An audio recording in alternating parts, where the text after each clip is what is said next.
We have more officers responding on scene. It's a chaotic scene. They see victims down. They're not sure if there's suspects around. Yeah, that's the hard part. They're trying to assess what's going on.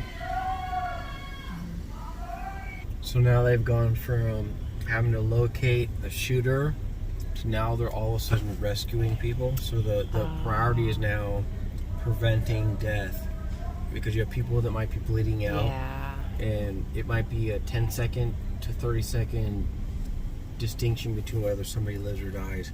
Whether you put a tourniquet on them, they bleed out, whatever it may be. So that's what they're having to deal with at this point. They're coming to assist. These are, combination detectives and patrol officers, which is very realistic. Now you have to manage where these people all go to, right? And coordinate that. That's a big deal in a real scenario. Oh, this is fire? The fire's in. We got fire and police. And these are called rescue task forces. Oh, so our police train with the fire, and we provide security for them to come in, rescue people, extract them out to what we call either a warm zone or a cold zone where it's safe. Oh, okay. And then we can get them medical help. But we have to get them out of here.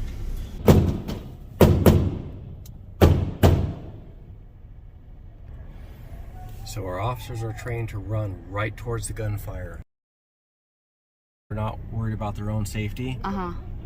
They run right toward the gunfire to protect others. That's exactly what they're trained to do, and they handle that perfectly.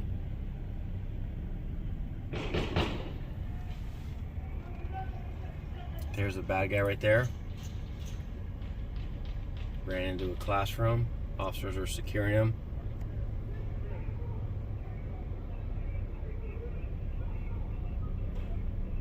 Look at that. Aggressively, like putting themselves at risk. That's exactly what they're trained to do. That's why we do this. That's to avoid what happened in Uvalde, where they're sitting there worried about their own lives. Our guys we train them to put the priority of life on the victims, not us. That takes training, not just talking about, you know what I mean? That's why we do this. All the fire personnel have body armor. They're trained to work in coordination with our police department. Remember, the priority for everyone in our city is to save lives.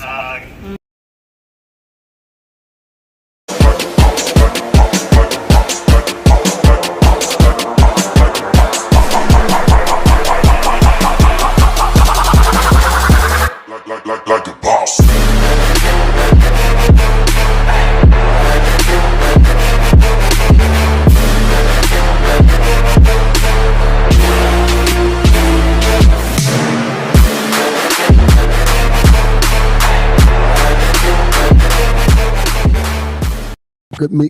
Good afternoon, Council.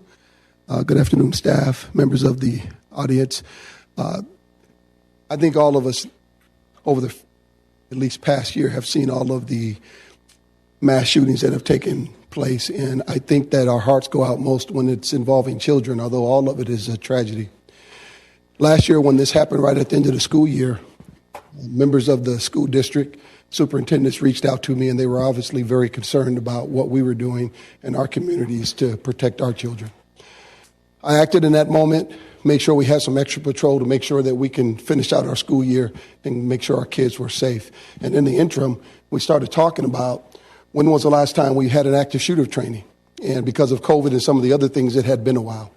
So I challenged my training cadre to come up with a program, and let's do it again. And just so you know, it isn't the first time that West Covina has done this. We have done it at multiple schools, the mall, we've done it at churches, but we hadn't done it in a while. Our training cadre came up with a dynamic program.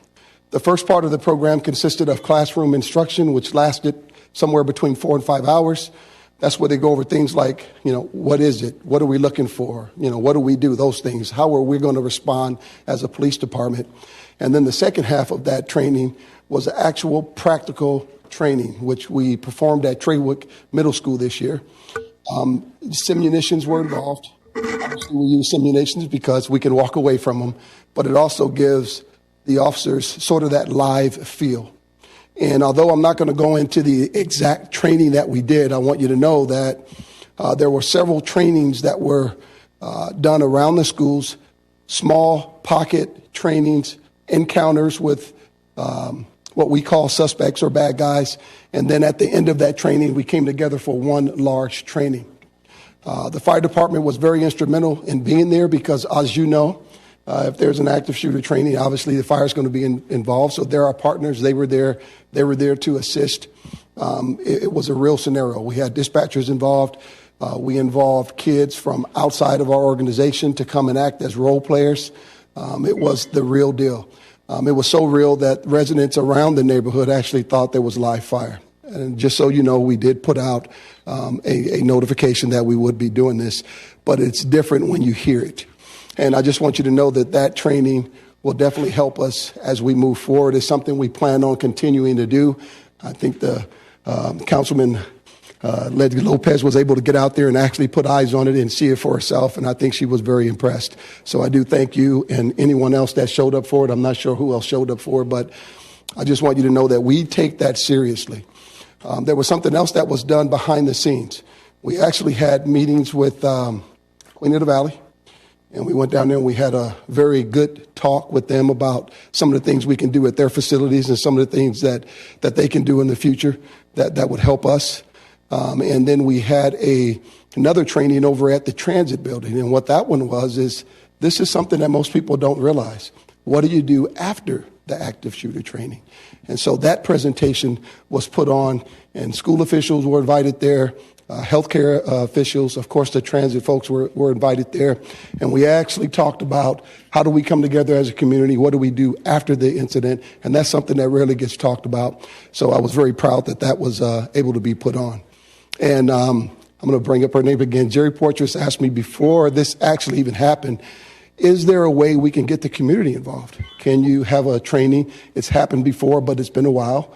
And so just to let you know, I think somewhere at the end of September or mid-October, we will have some training for our residents. It's going to be a little different than obviously we give the healthcare providers and some of those folks, but we are going to have that. Anything we can do to make our residents feel safer and to be able to respond should something like that happen. I am praying that it doesn't, but if it does, I want you to know that West Covina will be ready to respond. Thank you. Can I say something? Yes.